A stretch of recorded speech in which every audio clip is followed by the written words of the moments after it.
স্বাগত। আজ আমরা আলোচনা করব মানে এমন একটা শক্তি নিয়ে যা আমাদের সবার ভেতরেই কিন্তু আছে, আত্মবিশ্বাস। ভাবুন তো, সেই ১৯৪১ সাল, চারিদিকে বিশ্বযুদ্ধ, অস্থিরতা, তখন অখণ্ড জ্যোতি বলে একটা পত্রিকা, ওটা পুরো বছর ধরে ১২টা সংখ্যায় একটাই কথা বলে গেছে যে আত্মবিশ্বাসই হচ্ছে আসল শক্তি, আসল দেবতা। আমরা আজ সেই পুরনো লেখাগুলোই একটু খুঁটিয়ে দেখব, বোঝার চেষ্টা করব আর কি, যে সেই সময়ের জ্ঞান আজকের দিনে আমাদের জন্য কতটা কাজের হতে পারে।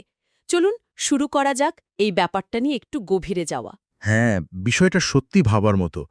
১৯৪১ সাল, ওই রকম একটা সময় দাঁড়িয়ে ভেতরের শক্তির উপর এতটা জোর দেওয়া, এটা বেশ তাৎপর্যপূর্ণ। হতে পারে যে বাইরের পৃথিবীর ওই অনিশ্চয়তাটাই মানুষকে হয়তো ভেতরের দিকে তাকাতে একটু বাধ্য করেছিল। এই লেখাগুলোর মূল সুরটা কিন্তু খুব পরিষ্কার, বুঝলেন? আত্মবিশ্বাস কোনো বাইরের জিনিস নয়, এটা ভেতরের একটা অনুভূতি, যা যত্ন করে জাগিয়ে তুলতে হয়, লালন করতে হয়। ঠিক তাই। আচ্ছা, এই জাগিয়ে তোলার শুরুটা কোথায়? অখণ্ড জ্যোতি কি বলছে? ওরা বলছে শুরুটা আমাদের চিন্তা ভাবনায়। যেমন ধরুন, একেবারে বছরের শুরুতে জানুয়ারি 1941 সংখ্যার যে প্রবন্ধটা, বিচার শক্তির মহিমা, ওটাতে বলা হচ্ছে বিচারই মানুষের সবচেয়ে বড় শক্তি। যে নিজের বিচারকে ইতিবাচক রাখে, সে পরিস্থিতি নয়, নিয়তি বদলে দেয়। তার আমরা যা ভাবি সেটাই আমাদের চালায়। এটা কি এত সহজ? হ্যাঁ, অনেকটাই তাই। তবে শুধু পজিটিভ থিঙ্কিং ব্যাপারটা যেমন সহজ করে বলা হয়, তার চেয়ে একটু গভীর। এখানে বিচার শক্তি বলতে সম্ভবত বোঝানো হচ্ছে আমাদের বিশ্লেষণ করার ক্ষমতা। পরিস্থিতিকে আমরা কিভাবে দেখছি। দেখুন, ঘটনা তো আমরা বদলাতে পারি না, তাই না? কিন্তু সেই ঘটনাকে আপনি কিভাবে নিচ্ছেন, কিভাবে ব্যাখ্যা করছেন, তার উপরেই কিন্তু আপনার অনুভূতি, আপনার পরের পদক্ষেপ এগুলো নির্ভর করে। এই যে নিজের ভাবনার উপর একটা নিয়ন্ত্রণ আনা, এটাই আসলে আত্মবিশ্বাস তৈরির একেবারে প্রথম ধাপ। এটা বিশ্বাস করা যে বাইরের অবস্থা যাই হোক না কেন, আমার ভেতরের শক্তি দিয়ে আমি আমার ভাগ্য বা নিয়তিকে প্রভাবিত করতে পারি। এই বোধটাই কিন্তু একটা ক্ষমতার জন্ম দেয় ভেতরে। আজকাল যাকে আমরা কগনিটিভ রিফ্রেমিং বলি, তারই একটা সুন্দর ছায়া দেখা যাচ্ছে এখানে। বাহ, দারুণ তো সংযোগটা। আর এই যে ভাবনার শক্তি বা নিয়ন্ত্রণের ধারণা, এটা তো মনে হচ্ছে এপ্রিল আর অগস্ট মাসের লেখাতেও ফিরে এসেছে, তাই না? এপ্রিল ১৯৪১-এর ধৈর্য আর সাহস প্রবন্ধে যেমন বলছে, মনের ওপর নিয়ন্ত্রণ আত্মবলের শিকড়। আর অগস্ট ১৯৪১-এর মনুষ্য আপনি তকদির স্বয়ং বানাতা হ্যায়, ওই প্রবন্ধে তো আরও এক ধাপ এগিয়ে বলা হয়েছে। বলছে আপনার চিন্তাই আপনার ভাগ্য গড়ে তোলে। যে নিজের ওপর বিশ্বাস রাখে, সে ঈশ্বরের মতো সৃজনশীল হয়ে ওঠে। চিন্তা দিয়ে ভাগ্য গড়া, এমনকি স্রষ্টার মতো ক্ষমতা, এটা একটু বেশি হয়ে গেল না? হ্যাঁ, দেখুন ধারণাটা কিভাবে এগোচ্ছে। প্রথমে চিন্তার নিয়ন্ত্রণ, যেটা এপ্রিলে, তারপর সেই নিয়ন্ত্রিত চিন্তা দিয়েই ভাগ্য গঠন, অগাস্টে। মনের উপর নিয়ন্ত্রণকে শিকড় বলা হচ্ছে। কারণ দেখুন, আবেগ বা এলোমেলো চিন্তা আমাদের দুর্বল করে দেয়, তাই না? স্থির চিন্তা ধৈর্য আনে, সাহস যোগায়। আর অগাস্টের প্রবন্ধটা, হ্যাঁ, চিন্তার শক্তিকে প্রায় একটা ঐশ্বরিক পর্যায়ে নিয়ে গেছে। সৃজনশীল তো নতুন কিছু তৈরি করা।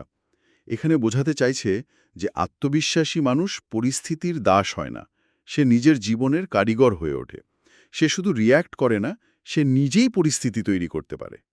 এটাকেই তো আমরা বলি সেলফ এম্পাওয়ারমেন্ট, নিজের জীবনের স্টিয়ারিংটা নিজের হাতে নেওয়া। আচ্ছা, বুঝলাম।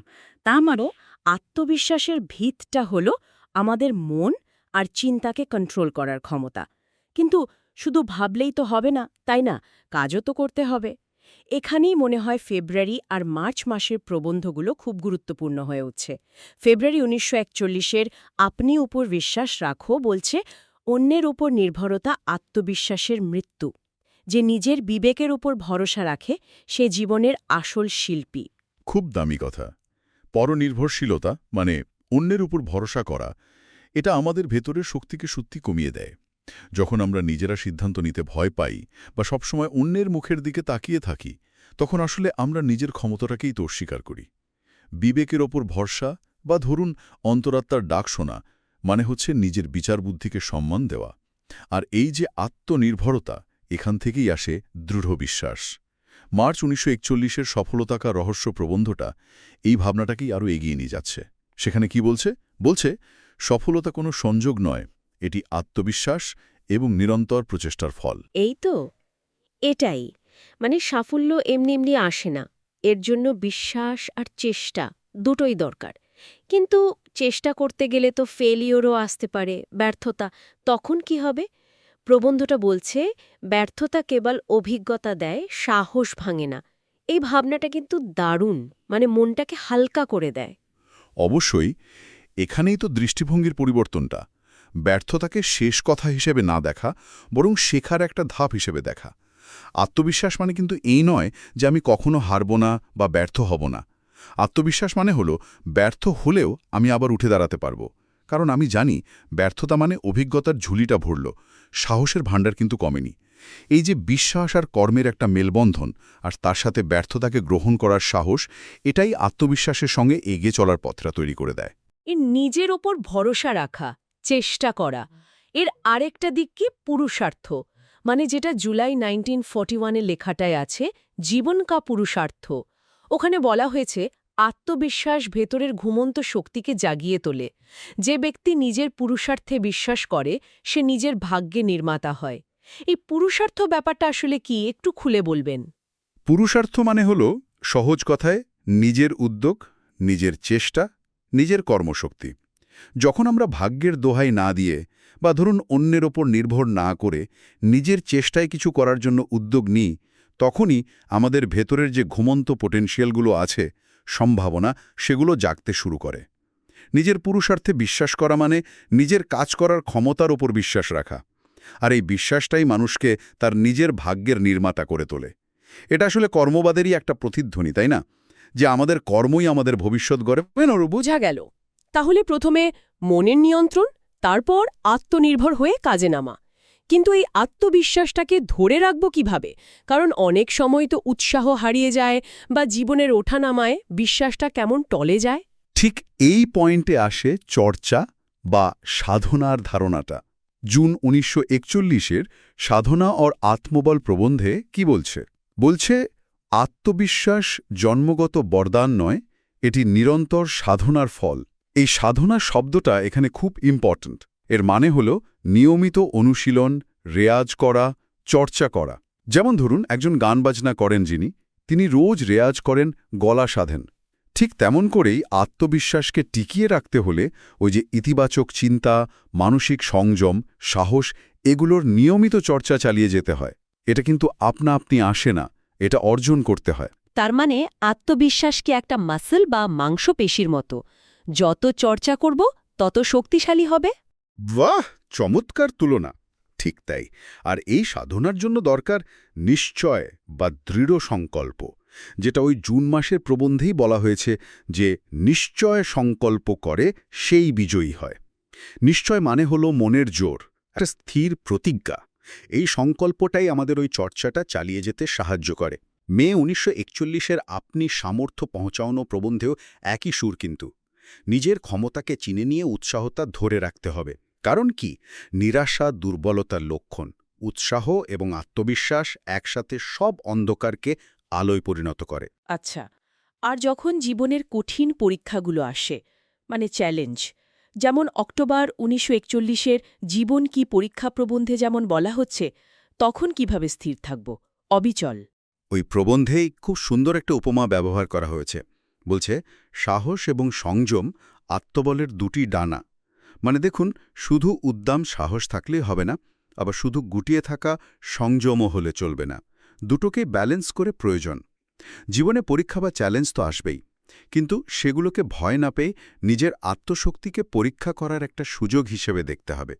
এখানে যেমন নিজের চেষ্টার কথা বলা হয়েছে, তেমনি কিন্তু ঈশ্বরের ওপর ভরসার কথাও আছে, যেটা একটা ভারসাম্য আনে।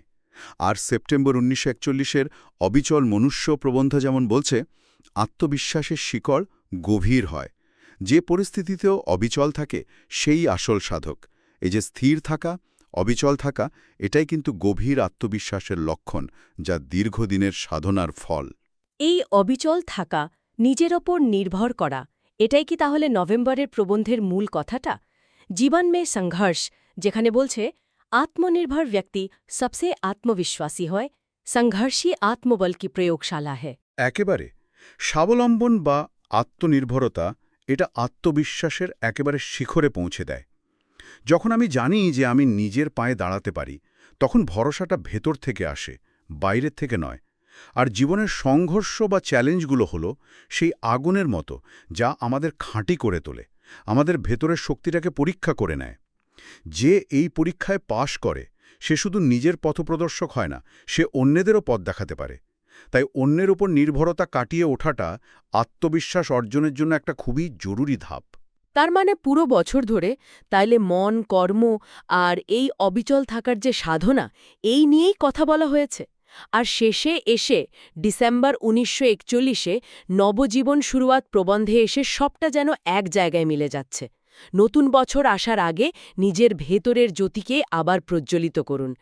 আত্মনিয়ন্ত্রণ, সাধনা এবং বিশ্বাস, এটাই নবজীবনের মন্ত্র। তাহলে এই সব কিছু নির্যাসটা কি দাঁড়ালো? এতগুলো মাস ধরে যা আলোচনা হলো। নির্যাসটা হলো আত্মবিশ্বাস একটা বেশ সামগ্রিক জীবন দর্শন। এটা শুধু একটা অনুভূতি নয়, এটা একটা প্র্যাকটিস, একটা পথ চলা। এর জন্য দরকার নিজের চিন্তার উপর নিয়ন্ত্রণ, নিজের বিচার বুদ্ধির উপর আস্থা রাখা, ব্যর্থতাকে ভয় না পেয়ে কাজে নামার সাহস, নিরন্তর প্রচেষ্টা যাকে সাধনা বলা হচ্ছে, এবং কঠিন পরিস্থিতিতেও স্থির থাকার ক্ষমতা, অবিচল থাকা। এই সব কিছু মিলিয়েই তৈরি হয় সেই ভেতরের জ্যোতি। আর বছরের শেষে এসে নবজীবনের কথা বলার মানে হলো আত্মবিশ্বাসের এই পথ চলাটা আসলে একটা কন্টিনিউয়াস প্রসেস, একটা নতুন করে শুরু করার সুযোগ কিন্তু সবসময়ই থাকে। এই দর্শন অনুযায়ী আমরা আসলে আমাদের ভাগ্যের হাতে বন্দি পুতুল নই, আমরা নিজেরাই নিজেদের জীবনের রূপকার হতে পারি। সত্যি 1941 সালের এই কথাগুলো আজকের দিনে দাঁড়িয়েও একই রকম পাওয়ারফুল মনে হচ্ছে। অখণ্ড জ্যোতির এই 12টা প্রবন্ধ যেন আত্মবিশ্বাস অর্জনের একটা কমপ্লিট গাইডবুক। আমরা শিখলাম এই শক্তি বাইরে থেকে আসে না, একে ভেতর থেকেই জাগিয়ে তুলতে হয়, চিন্তা দিয়ে, কাজ দিয়ে আর নিয়মিত পরিচর্যা দিয়ে। প্রতিটি মানুষের ভেতরেই যে একটা অসীম সম্ভাবনা লুকিয়ে আছে, এই লেখাগুলো সেটাই বারবার মনে করিয়ে দেয়। একদম। আর আজকের এই যে এত দ্রুত বদলাচ্ছে চারপাশ, এত অনিশ্চয়তা, এই সময়ে হয়তো এই ভেতরের শক্তির উপর আস্থা রাখার প্রয়োজনীয়তা আরও অনেক বেশি। যখন বাইরের পরিস্থিতি আমাদের নিয়ন্ত্রণের বাইরে চলে যায়, তখন নিজের ভেতরের এই কেন্দ্রটাকে খুঁজে পাওয়া, তাকে শক্তিশালী করাই হয়তো টিকে থাকার এবং এগিয়ে যাওয়ার সবচেয়ে নির্ভরযোগ্য উপায় হয়ে দাঁড়ায়। এই শাশ্বত নীতিগুলোর আবেদন তাই আজ একটুও কমেনি। না, আমরা এখানেই শেষ করছি। কিন্তু যাওয়ার আগে শ্রোতাদের জন্য একটা ছোট্ট ভাবনা রেখে যেতে চাই। অখণ্ড জ্যোতির দেখানো পথে হেঁটে নিজের ভেতরের সেই জ্যোতিকে প্রতিদিন একটু একটু করে উজ্জ্বল করার জন্য আজ এই মুহূর্তে কোনো একটা খুব ছোট পদক্ষেপ নেওয়া যেতে পারে। এমন কিছু যা হয়তো এই আলোচনা থেকে অনুপ্রাণিত, কিন্তু একান্তই আপনার নিজের। হতে পারে সেটা নিজের কোনো একটা ছোট ভয়কে জয় করার চেষ্টা করা, বা নিজের কোনো একটা ভালো গুণের জন্য নিজেকে মনে মনে একটু স্বীকৃতি দেওয়া। একটু ভেবে দেখবেন কি?